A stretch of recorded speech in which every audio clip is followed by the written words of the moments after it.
براءة من الله ورسوله إلى الذين عاهدتم من المشركين فسيحوا في الأرض 4 أشهر واعلموا أنكم غير موجد الله وأن الله مخزي الكافرين.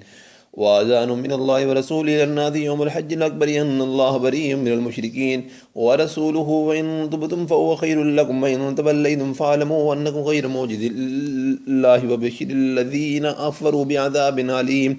إلا الذين عاهدتم من المشركين ثم لم ينقصوكم شيئا ولم يظاهروا عليكم أحدا فأتموا إليه عهدهم إلى مدة من الله يحب المتقين. فإذا انسلخ الأشهر الحرم فاقتلوا المشركين حيث وجدتموهم وخذوهم واحصروهم وقعدوا لهم كل مرصد فإن تابوا وأقاموا الصلاة وآتوا الزكاة فخلوا سبيلهم إن الله غفور رحيم. وإن أحد من المشركين استجارك فأجره حتى يسمع كلام الله ثم أبلغه وأمنه ذلك بأنهم قوم لا يعلمون. كيف يكون للمشركين عهد عند الله وعند رسوله إلا الذين عاهدتم من المسجد الحرام فما استقاموا لكم فاستقيموا لهم إن الله يحب المتقين. كيف من يظهروا عليكم لا يركبوا فيكم إلا ولا ذمة يرضونكم بأفواههم وتابع قلوبهم وأكثرهم فاسقون. اشتروا بآيات الله ثمنا قليلا فصدوا عن سبيله إنهم ساء ما كانوا يعملون. لا يركبون في مؤمن إلا ولا ذمة وأولئك هم المعتدون. فإن تابوا وأقاموا الصلاة وآتوا الزكاة فإخوانكم في الدين ونفسر الآيات لقوم يعلمون. وإن نكثوا أيمانا من بعد عهدهم طعنوا في دينكم فقاتلوا أئمة الكفر إنهم أيمان لهم لعلهم ينتهون. ألا تقاتلون قوما نكثوا أيمانهم وهموا بإخراج الرسول وهم بدؤوكم أول مرة أتخشونهم والله أحق أن تخشوهم إن كنتم مؤمنين. قاتلهم يعذبهم الله بأيديكم ويخزيهم ينصركم عليهم ويشفي صدور قوم مؤمنين ويذهب غيظ قلوبهم ويتوب الله على من يشاء والله عليم حكيم. أم حسبتم أن تتركوا ولما يعلم الله الذين جاهدوا منكم ولم يتخذوا من دون الله ولا رسوله ولا المؤمنين وليجة والله خبير بما تعملون. ما كان للمشركين أن يعمروا مساجد الله شاهدين على أنفسهم بالكفر أولئك حبطت أعمالهم وفي النار هم خالدون. إنما يأمر مساجد الله من آمن بالله واليوم الآخر وأقام الصلاة وآتى الزكاة ولم يخش إلا الله فعسى أولئك أن يكونوا من المهتدين. أجعلتم سقاية الحاج وإمارة المسجد الحرام كمن آمن بالله واليوم الآخر وجاهد في سبيل الله لا يستوون عند الله والله لا يهدي القوم الظالمين.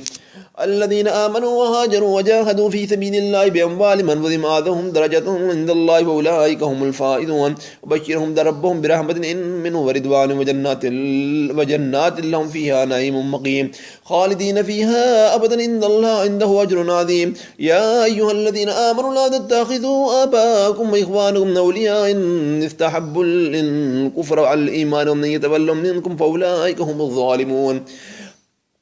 قل إن كان آباؤكم وأبناؤكم وإخوانكم وأزواجكم وعشيرتكم أموال اقترفتموها وتجارة تخشون كسادها ومساكن ترضونها أحب إليكم من الله ورسوله وجهاد في سبيله فتربصوا حتى يأتي الله بأمر الله والله لا يهدي القوم الفاسقين. لقد نصركم الله في مواطن كثيرة ويوم حنين إذ أعجبتكم كثرتكم فلم تغن عنكم شيئا وضاقت عليكم الأرض بما رحبت ثم وليتم مدبرين. ثم أنزل الله سكينته على رسوله وعلى المؤمنين وأنزل جنودا لم تروها وعذب الذين كفروا وذلك جزاء الكافرين.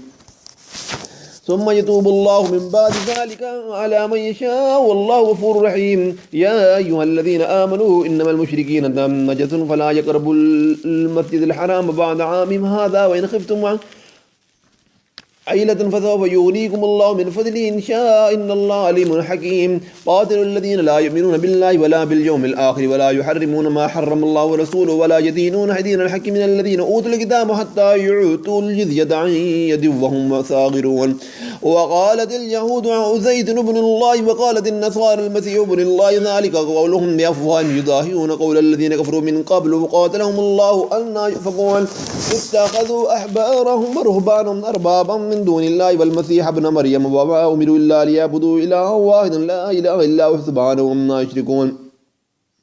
يريدون أن يطفئوا نور الله بأفواههم ويأبى الله إلا أن يتم نوره ولو كره الكافرون قل هو الذي أرسل رسوله بالهدى ودين الحق ليظهره على الدين كله ولو كره المشركون يا أيها الذين آمنوا إن كثيرا من الأحبار والرهبان ليأكلون أموال الناس بالباطل يصدون عن سبيل الله والذين يكنزون الذهب والفضة ولا ينفقونها في سبيل الله يبشرهم بعذاب أليم يوم يحمى عليها في نار جهنم فتكوى بها جباههم وجنوبهم وظهورهم هذا ما كنزتم لأنفسكم فذوقوا ما كنتم تكنزون إن عدة الشهور عند الله 12 شهرا في كتاب الله يوم خلق السماوات والأرض منها 4 حرم ذلك الدين القيم فلا تظلموا فيهن أنفسكم وقاتلوا المشركين كافة كما يقاتلونكم كافة واعلموا أن الله مع المتقين إنما النسيء زيادة في الكفر يضل به الذين كفروا يحلونه عاما يحرمونه عاما ليواتئوا عدة ما حرم الله يحلوا ما حرم الله زين لهم سوء أعمالهم والله لا يهدي القوم الكافرين يا أيها الذين آمنوا ما لكم إذا قيل لكم انفروا في سبيل الله ثاقلتم من الأرض رضيتم بالحياة الدنيا من الآخرة فما متاع الحياة الدنيا في الآخرة إلا قليل إلا تغفروا ويعذبكم عذابا أليما ويستبدل قوما غيركم ولا تضروه شيئا والله على كل شيء قدير إلا تنصروا فقد نصره الله إذا أخرجه الذين كفروا ثاني اثنين إذ هما في الغار إذ يقول لصاحبه لا تحزنوا إن الله معنا فأنزل الله سكينته عليه وأيده بجنود لم تروها وجعل لكلمة الذين كفروا سفلى وكلمة الله هي العليا والله عزيز حكيم انفروا حفاظا وثقالا وجاهدوا بأموالكم وأنفسكم في سبيل الله ذلكم خير لكم إن كنتم تعلمون لو كان عرضا قريبا وسفرا قاصدا لاتبعوك ولكن بعدت عليهم الشقة وسيحلفون بالله لو استطعنا لخرجنا معكم يهلكون أنفسكم والله يعلم إنهم لكاذبون عفى الله عنك لما أذنت لهم حتى يتبين لك الذين صدقوا وتعلم الكاذبين لا يستأذنك الذين يؤمنون بالله واليوم الآخر أن تجاهدوا بأموالهم وأنفسكم والله عليم بالمتقين إنما يستأذنك الذين لا يؤمنون بالله واليوم الآخر وارتابت قلوبهم في ريبهم يترددون ولو أرادوا الخروج لأعدوا له عدة ولكن كره الله بعاثهم وثبتهم وقيل اقعدوا مع القائدين لو خرجوا فيكم ما زادوكم إلا خبالا ولا أوضعوا خلالكم يبغونكم الفتنة وفيكم سماعون لهم والله عليم بالظالمين لقد ابتغوا الفتنة من قبل وقلبوا لك الأمور حتى جاء لك وظهر أمر الله وهم كارهون ومنهم من يقول أذن لي ولا تفتني على في الفتنة ساقطوا وإن جهنم لمحيطة بالكافرين إن تصبكم وإن تصبكم مصيبة يقولوا قد أخذنا أمرنا من قبل ويتولوا وهم فرحون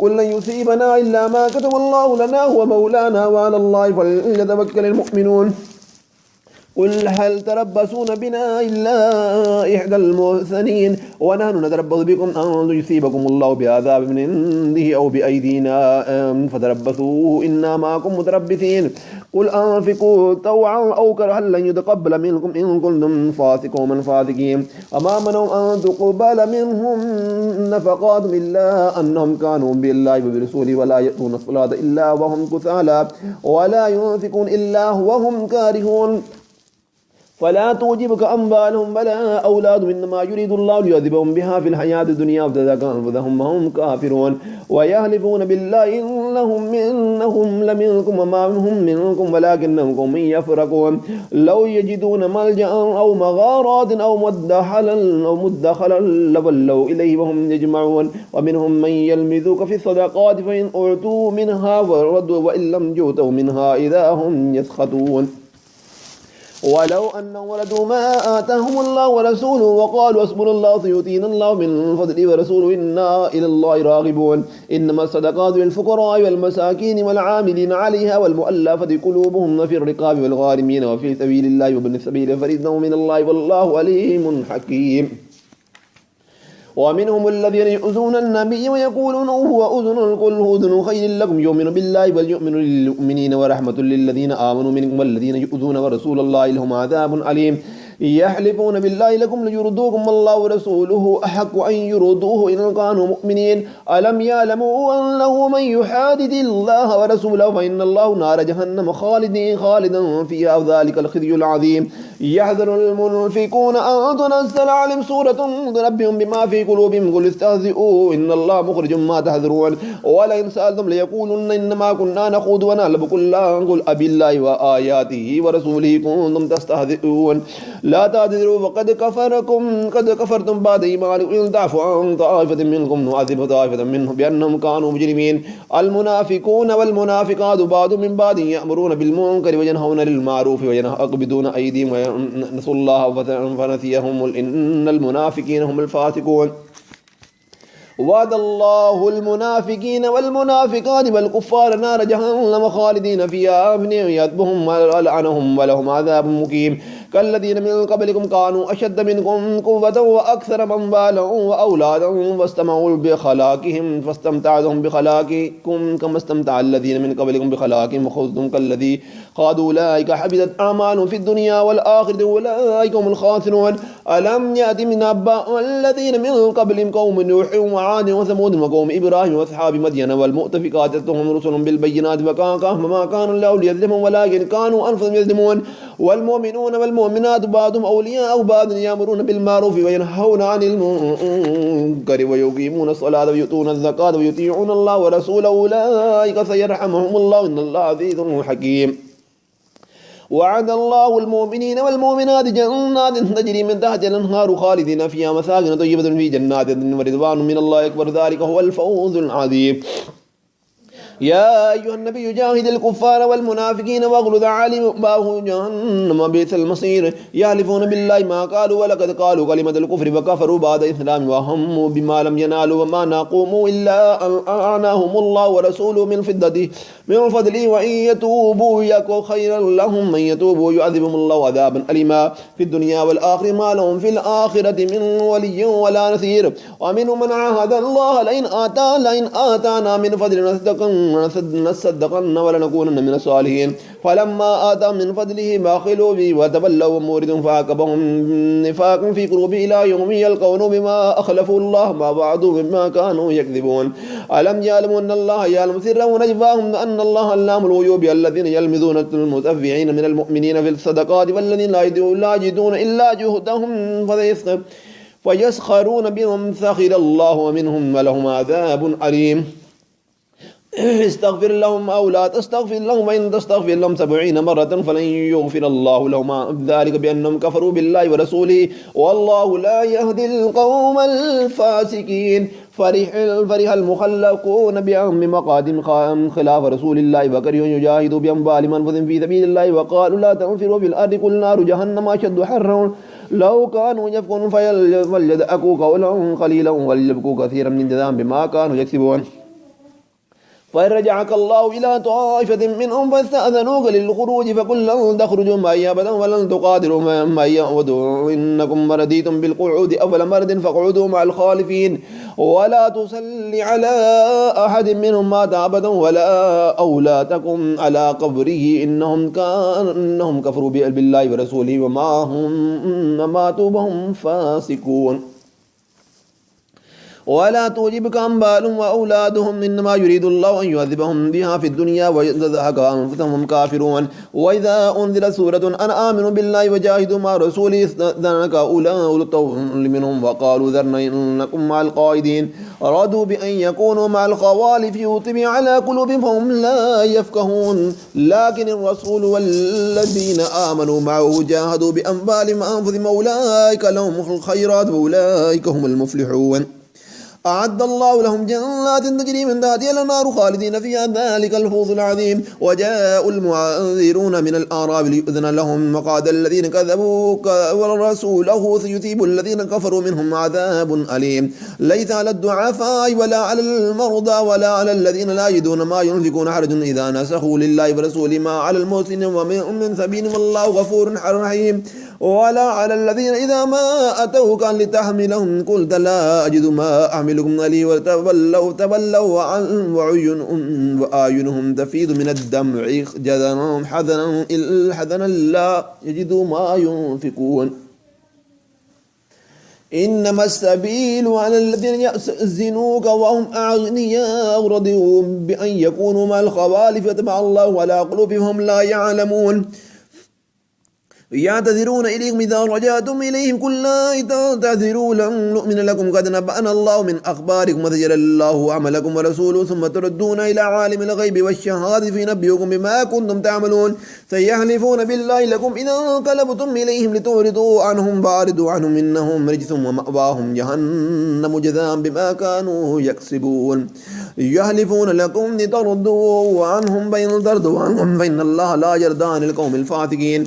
الأعراب وشد كفرا ونفاقا وأجدروا ألا يعلموا حدود ما أنزل الله على رسوله والله عليم حكيم. ومن الأعراب من يتخذ ما ينفق معرما ويتربص بكم الدوائر علم دوائر والله سميع عليم. ومن الأعراب من يؤمن بالله واليوم الآخر يتخذ ما ينفق قربات عند الله وصلوات الرسول ألا إنها قربة لهم يدخلون جنة رحمته إن الله غفور رحيم. والسابقون الأولون من المهاجرين والأنصار والذين اتبعهم بإحسان رضي الله عنهم ورضوا عنه وأعد لهم جنات تجري من تحتها الأنهار خالدين فيها أبدا ذلك الفوز العظيم. وممن حولكم من الأعراب منافقون من أهل المدينة مرضوا على النفاق لا تعلمون نحن أعلم سنعذبهم مرتين ثم يردون إلى عذاب عظيم. وآخرون اعترفوا بذنوبهم وخلطوا أعمالا صالحا وآخر سيئا فالله يتوب عليهم إن الله غفور رحيم. خذ من أموالهم صدقة طاهرة وتزكيهم ما بها وصل عليهم إن الصلاة سكن لهم والله سميع عليم. ألم يعلموا أن الله يقبل التوبة عن عباده ويأخذ الصدقات وأن الله هو التواب الرحيم. وقل يعملوا فسيرى الله عملكم ورسوله والمؤمنون تردون إلى عالم الغيب والشهادة فينبئكم بما كنتم تعملون. وآخرون مرجون بالله لأمر الله إما يعذبهم وإما يتوب عليهم والله عليم حكيم. والذين اتخذوا مسجدا ضرارا وكفرا وتفريقا بين المؤمنين وإرصادا لمن حارب الله ورسوله من القبل ولن يخلفن إن أردنا إلا الحسنى والله يشهد إنهم لكاذبون. لا تكن فيه أبدا لمسجد أسس على التقوى من أول يوم أحق أن تقوموا فيه رجال يحبون أن يطهروا والله يحب المطهرين. أفمن أسس بنيانا ولا تقوى من الله ورضوان خير أم من أسس بنيانا ولا شفا جرف نهار فنهار به في نار جهنم والله لا يهدي القوم الظالمين. لا يزال بنيانهم الذي بنوا ريبة في قلوبهم إلا أن تقطع قلوبهم والله عليم حكيم. إن الله اشترى من المؤمنين أنفسهم وأموالهم بأن لهم الجنة يقاتلون في سبيل الله فيقتلون وآتى عليه حقا في التوراة والإنجيل والقرآن ومن أوفى بعهده من الله فاستبشروا ببيعكم الذي بايعتم به ذلك هو الفوز العظيم. التائبون العابدون الحامدون السائحون الراكعون الساجدون العاملون بالمعروف والناهون عن المنكر والآفدون لحدود الله وبشر المؤمنين. ما كان للنبي والذين آمنوا أن يستغفروا للمشركين ولو كانوا أولي قربى من بعد ما تبين لهم أنهم أصحاب الجحيم. وما كان استغفار إبراهيم لأبيه إلا موعظة وعدها إياه لما تبين له أنه عدو لله وتبرأ منه إن إبراهيم لأواه حليم. وما كان الله ليضل قوما بعد إذا هداهم حتى يبين لهم ما يتقون إن الله بكل شيء عليم. إن الله له ملك السماوات والأرض يحيي ويميت وما لكم من دون الله من ولي ولا نصير. لقد تاب الله على النبي المهاجرين والأنصار الذين اتبعوه في ساعة الأسرة من بعد ما كاد يزيغ قلوب فريق منهم ثم تاب عليهم إنه بهم رؤوف رحيم. وعلى الثلاثة الذين خلفوا حتى إذا ضاقت بهم الأرض بما رحبت وضاقت عليهم أنفسهم وظنوا أن لا ملجأ من الله إلا إليه ثم تاب عليهم ليتوبوا إن الله هو التواب الرحيم يا أيها الذين آمنوا اتقوا الله وكونوا مع الصادقين ما كان لأهل المدينة ومن حولهم من الأعراب أن يتخلفوا عن رسول الله ولا يرغبوا بأنفسهم عن نفس ذلك بأنهم لا يصيبهم ظمأ ولا نصب ولا مغفرة في سبيل الله ولا يدعون موطئا يغيظ الكفار ولا ينالون من عدو نيلا إلا كتب لهم به عمل صالح إن الله لا يضيع أجر المحسنين ولا ينفقون نفقة صغيرة ولا كبيرة ولا يقطعون وادية إلا كتب لهم يجزيهم الله أحسن ما كانوا يعملون وما كان المؤمنون لينفروا كافة فلولا نفر من كل فرقة منهم طائفة ليتفقهوا في الدين ولينذروا قوم إذا رجعوا إليهم لعلهم يحذرون